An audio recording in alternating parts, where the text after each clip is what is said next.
আল্লাহ মহান আল্লাহ সুবহানাহু ওয়া তাআলার দরবারে লাখো কোটি শুকরিয়া জানাচ্ছি যে এই চমৎকার সৃষ্টি ডক্টর মিজানুর রহমান হাফিজাহুল্লাহ এক নজরে কোরআন এক নজরে কোরআন নামে যেই নতুন গ্রন্থটি প্রকাশিত হলো আপনাদের সামনে সবার সামনে শোভা পাচ্ছে। আমরা কি করেছি এই বইতে একটু করে আপনাদের সাথে শেয়ার করতে চাই।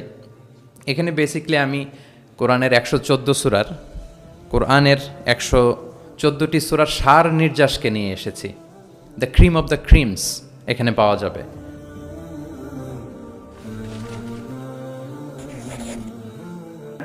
আমাদের প্রিয় নবী মুহাম্মদুর রাসূলুল্লাহ সাল্লাল্লাহু আলাইহি ওয়াসাল্লামের জীবনী গ্রন্থ অন্তত একটা বার এক বছরে পড়ে দেখতে হবে। পারা যাবে ইনশাআল্লাহ?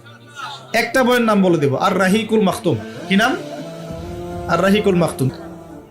আর রাহিকুল মাখতুম এই বইটা হচ্ছে 1182টা বইয়ের মধ্যে প্রথম পুরস্কার প্রাপ্ত বই। লেখক হচ্ছেন আল্লামা সফিউর রহমান মুবারকপুরী রাহিমাহুল্লাহ। অন্তত এই বইটা পড়তে পারবো না? বিভিন্ন ভাষায় অসংখ্য তাফসির গ্রন্থ, একই উদ্দেশ্যকে সামনে রেখে শাইখ আব্দুর রহমান বিন মুবারক আলী হাফিজাহুল্লাহ 14 বছরেরও অধিক সময় দিয়ে সংকলন করেছেন তাফসিরুল কোরআন বিল কোরআন। বিষয়ভিত্তিক 50টি পর্বে রচিত এই গ্রন্থটিতে কোরআনের আয়াতগুলোকে এমনভাবে সাজানো হয়েছে যেন একটি আয়াত অন্য একটি আয়াতের সম্পূরক এবং ব্যাখ্যা।